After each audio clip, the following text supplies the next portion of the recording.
Performance team India की है, जो परफॉर्मेंस वेस्ट इंडीज की अभी तक देखने को मिली है, ना बल्लेबाज चल रहे हैं टीम के, अभी तक वर्ल्ड कप क्वालिफायर में भी उन्होंने खासा निराश किया था। तो वेस्ट इंडीज से मुझे कुछ भी उम्मीद नजर नहीं आ रही सीरीज में। बिल्कुल उम्मीद नजर नहीं आ रही है और भारतीय टीम का दबदबा पूरी तरीके से बना हुआ है। कप्तान क्रेग ब्रैथवेट की बात करें, 20 रन बनाए 46 गेंदों का सामना करते हुए, 3 चौके लगाए थे, 43.48 की स्ट्राइक रेट। और हम कहेंगे कि जब अश्विन आए एक तरफ से, वहां से दबदबा बनाना शुरू कर दिया टीम इंडिया ने। उसके बाद अश्विन को दूसरा विकेट मिला, शार्दुल ठाकुर ने एक तरफ से ब्रेक थ्रू दिलाया और उसके बाद अंत में वो कहते हैं ना कि लंच से पहले जाते जाते वो रविंद्र जडेजा ने भी वो वड़ा पाव चख लिया लंच का। बिल्कुल, और अश्विन को देखिए 90 ओवर में ही आज अटैक पे लगा दिया गया था। अमूमन हम देखते नहीं है कि अश्विन इतनी जल्दी बॉलिंग करने आते हैं टेस्ट क्रिकेट में, लेकिन रोहित शर्मा की सोच कुछ और थी। सिराज से बॉलिंग कराई, जयदेव उनादकट से स्पेल कराया, उनादकट को बीच में रोके, फिर अश्विन को लेकर आए और सफलता मिली। तेगनारायण चंद्रपोल जो कि अच्छे बल्लेबाज है, जब से उन्होंने टेस्ट डेब्यू किया वेस्ट इंडीज के लिए लगातार स्कोर करते आ रहे हैं, अच्छी शुरुआत भी दिलाते हैं वेस्ट इंडीज को। और अश्विन को खूब परेशान किया आउट होने से पहले। अगर आप देखिए डिफेंस के चक्कर में बीट हुए चंद्रपॉल, ऑफ स्टंप के बाहर जाकर डिफेंस करना चाहते थे, लेकिन चारों खाने हो गए और बोल्ड हुए। उसके बाद अश्विन ने क्रेग ब्रैथवेट को आउट किया, दूसरा बड़ा विकेट था अश्विन का, क्योंकि थोड़ा अटैकिंग क्रिकेट नजर आ रही थी क्रेग ब्रैथवेट के अंदर। और हम जब मैच देख रहे थे, आपका कहना भी था शायद आज बेसबॉल क्रिकेट की वो नकल कर रहे हैं, हालांकि उनकी पारी ज्यादा आगे ना बढ़ पाई। बिल्कुल ज्यादा आगे नहीं बढ़ पाई और वहां पर सूझबूझ से खेलने की जरूरत थी आपको। जिस तरीके की स्टार्ट की जरूरत थी, वेस्ट इंडीज को संभलने की जरूरत थी, टेस्ट मुकाबला है और आपकी टीम पहले से ही आप जानते हैं कि स्ट्रगल कर रही है हर फॉर्मेट में। आपको यहाँ पर एक बहुत अच्छा चांस था, लेकिन वेस्ट इंडीज की टीम लंच तक ही बैकफुट पर आ गई है और यहाँ से अब कोशिश यही रहेगी कि आज ही वेस्ट इंडीज की पारी को निपटा कर भारतीय जो बल्लेबाज है वो क्रीज पर हमें नजर आ जाएंगे। फिलहाल देखिए चंद्रपॉल की बात करें तो 12 रन इन्होंने बनाए, रविचंद्रन अश्विन ने इन्हें आउट किया और पिता और बेटे को आउट करने वाले पहले भारतीय गेंदबाज भी रविचंद्रन अश्विन बन गए हैं। शिवनारायण चंद्रपॉल को इससे पहले वो आउट कर चुके थे और अब उनके बेटे को भी विकेट इन्होंने ही लिया है। रेमन रीफर की बात करें, 2 रन बनाए और वही कहेंगे कि हर तरफ से खराब क्रिकेट वेस्ट इंडीज की तरफ से खेला जा रहा है। और खास तौर पे अश्विन की बात कहूं तो ये क्रिकेट से रिटायरमेंट के बाद जब वो अपनी बायोग्राफी लिखेंगे, इस पे एक चैप्टर होगा कि उन्होंने पिता और बेटे को आउट किया था। शिवनारायण चंद्रपॉल को उन्होंने 2011 में आउट किया था, उनकी डेब्यू टेस्ट सीरीज थी और ये वेस्ट इंडीज दौरे पर उन्होंने अब तेगनारायण चंद्रपॉल को आउट किया है। ये 2 विकेट ये अपने जीवन में बिल्कुल नहीं भूलने वाले हैं। 699 विकेट भी ले चुके हैं और 1 विकेट और लेंगे तो 700 इंटरनेशनल का जो है रिकॉर्ड भी पूरा कर लेंगे। कमाल की लय में अश्विन नजर आए हैं और जैसा आपने कहा ना कि आज भारतीय टीम की बल्लेबाजी आ सकती है, मुझे भी लग रहा है कि आखिरी सेशन में टीम इंडिया हमको खेलती हुई नजर आएगी। बिल्कुल, और ब्लैकवुड की बात करें, अच्छी स्टार्ट इन्हें भी मिल गई थी, 14 रन बना लिए थे, लेकिन उसके बाद वही चीज जिस चीज का हम जिक्र बार बार कर रहे हैं कि आप हवाई फायर क्यों कर रहे हैं, वहां पर जरूरत नहीं थी इस शॉट की। आप कोशिश कर रहे थे वहां पर मिड ऑफ के खिलाड़ी को पार करने की, लेकिन मोहम्मद सिराज का ये शानदार कैच, हालांकि थोड़ी बहुत इंजरी भी लग रही थी कि उनके एल्बो में थोड़ी बहुत चोट आई है जब उन्होंने डाई मारकर कैच पकड़ा, लेकिन उसके बावजूद अगर हम देखें तो ब्लैकवुड ने खराब शॉट खेला, उस शॉट की जरूरत वहां पर थी नहीं। रविंद्र जडेजा को भी 1 विकेट मिल गया लंच से पहले। और ब्लैकवुड का जो रविंद्र जडेजा ने जो विकेट लिया है, सीम पर हल्की सी टप्पा पड़ने के बाद वो बाहर गई थी गेंद। ईशान किशन ने बड़ा मोहम्मद सिराज ने बड़ा ही शानदार कैच लपका।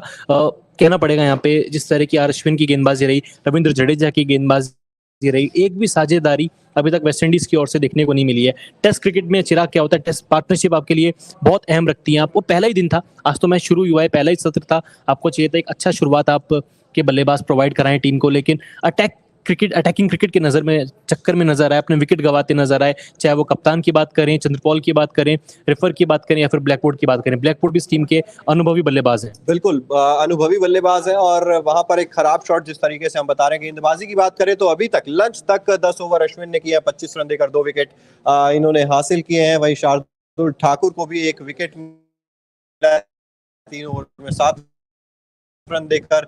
रविंद्र जडेजा की अगर हम लोग बात करें तो वहां पर 2 ओवर में 6 रन देकर 1 जडेजा ने भी हासिल किया है। मोनू भी अब हमारे साथ जुड़ चुके हैं। मोनू जी, आप एक टेस्ट मैच अगर खेलने जा रहे हैं वेस्ट इंडीज दौरे पर और इस तरीके की शुरुआत आपको मिल जाए तो टीम इंडिया तो संतुष्ट होगी?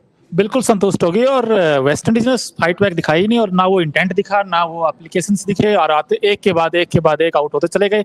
और फिलहाल वेस्ट इंडीज बहुत ही खराब सिचुएशन में है। 68 फॉर 4, 28 ओवर हुए हैं और जो पहला सेशन था वो पूरी तरीके से टीम इंडिया ने डोमिनेट किया है। और खासकर अश्विन की जिसकी आप बात कर रहे हैं, सिर्फ 10 ओवर में 25 रन दिए और 2 विकेट लिए। उन्होंने बड़े इंपॉर्टेंट विकेट निकाले हैं और जो पहला विकेट था, जो पहली ब्रेक थ्रू थी, जो पहली सफलता भारत को रविचंद्रन अश्विन ने ही दिलाई है। और मोनू अभी एलिक बैटिंग करे, टेस्ट डेब्यू है इनका भी। बिल्कुल। जोशुआ डिसिल्वा विकेट कीपर हैं। क्या उम्मीद लग रहा है कि कितनी वेस्ट इंडीज का स्कोर क्या होगा पहली पारी में? देखिए पहले तो अब इनको ऐसे देखना चाहिए 100 फिर 150 फिर 200। और डी सिल्वा देखिए बैटिंग करते हैं, हम सब जानते हैं, विकेट कीपर हैं। बैटिंग तो ब्रैथवेट भी करते थे मोनू। उसके बाद बिल्कुल ब्रैथवेट के ऊपर तो सबसे ज्यादा उम्मीद थी, कैप्टन थे इस टीम के, वो लीड करते, लेकिन गंदा शॉट खेलकर आउट हुए। वो ऐसा शॉट बनता नहीं था। विद द स्पिन आप बड़ा शॉट खेलने के लिए गए और आपने विकेट दे दिया।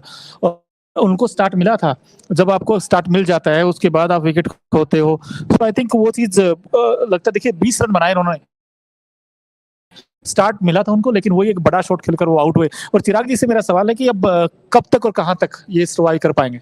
मुझे लगता है कि दूसरा सेशन में टीम ऑल आउट हो जाएगी वेस्ट इंडीज की, और भारतीय टीम तीसरे सेशन में बल्लेबाजी करने आएगी। और आज देखिए जिस घास की हम लोग बात कर रहे थे वो घास दिखाई दे रही थी, लेकिन यहाँ पर स्पिनर्स को भी मदद मिल रही है। पहले दिन से ही, पहली पारी से ही हम देख रहे हैं रविचंद्रन अश्विन जब से आए हैं वो हल्की फुल्की गेंद में टर्न भी देखने को मिल रहा है। उसके अलावा लेकिन जो गलती वेस्ट इंडीज ने की है, मेरा मानना है कि वो शायद भारतीय बल्लेबाज करेंगे नहीं, क्योंकि यहाँ पर आपकी अप्रोच, आपका इंटेंट दिखा देता है कि आप इस टेस्ट मुकाबले को किस तरीके से खेलना चाहते हैं। वेस्ट इंडीज के अप्रोच पर जरूर यहाँ पर सवाल उठाए जाएंगे कि आप इतनी जल्दबाजी में क्यों थे, आपको क्या जल्दी थी यहाँ पर। और जब लक्ष्य सर होते तो एक शब्द का इस्तेमाल करते हैं, मैगी एकेडमी।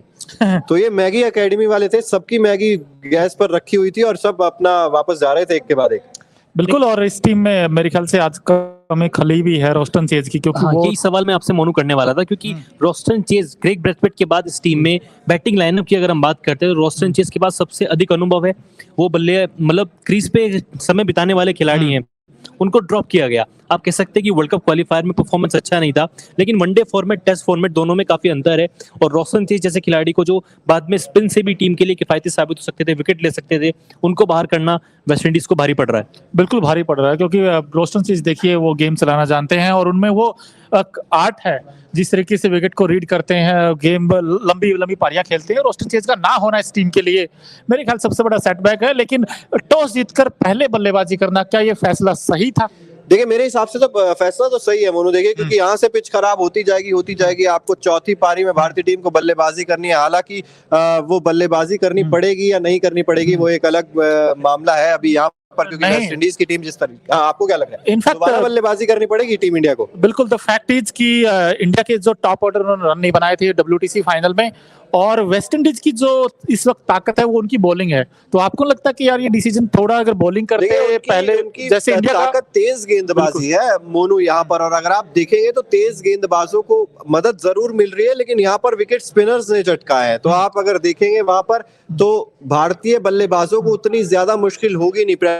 प्रैक्टिस मैच की बात करें, वहां पर रोहित शर्मा और यशस्वी जायसवाल, आपने जैसा कि कहा ओपनर से रन निकल नहीं रहे थे, लेकिन अब यहाँ पर रन्स निकल रहे थे प्रैक्टिस मैच में, तो वो ज्यादा बड़ा इशू लग नहीं रहा है यहाँ पर। बस ये है कि वेस्ट इंडीज को जिस चीज की जरूरत है वो है कि एक पार्टनरशिप बनाए। अगर एक पार्टनरशिप यहाँ से बनती है तो वेस्ट इंडीज की पारी संभल सकती है। अखिल जी, अखिल से एक चीज मेरी भी है मोनू के, जिस तरह से विकेट टॉस से पहले हमने विकेट देखा था, काफी सारे घास के पैचेस थे, हरा विकेट था। और 2017 में जब इस मैदान पे आखिरी टेस्ट मैच खेला गया था पाकिस्तान के साथ, 38 विकेट उस मैच में गिरे थे, इसमें से 18 स्पिनर्स के खाते में आए थे। तो ये दिखाता है कि स्पिनर्स इस मैदान पर अच्छी खासी मतलब विकेट्स लेते हैं। और अश्विन 3 विकेट ले चुके हैं, 2 विकेट ले चुके हैं, 1 विकेट जडेजा के खाते में है, 4 में से 3 विकेट स्पिनर्स के खाते में ऑलरेडी आ चुके हैं। बिल्कुल। और अश्विन ने जैसे गेंद की है, वो जो वैरायटी है वो टॉस अप करते हैं, उनकी जो घूमती गेंदों के आगे जो वेस्ट इंडीज के ओपनिंग बैट्समैन दोनों बल्लेबाजों को उन्होंने आउट किया है। मैं एक सवाल चिराग जी से पूछना चाहता हूँ, आपको लगता है टीम इंडिया ने WTC फाइनल में अश्विन को मिस किया है?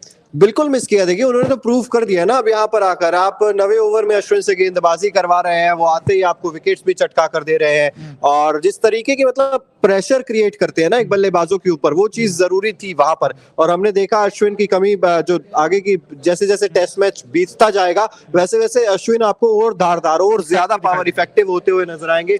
तो मुझे लगता है WTC फाइनल में तो जरूर अश्विन की कमी खली थी, लेकिन वो कसक जो कहते हैं वो यहाँ पर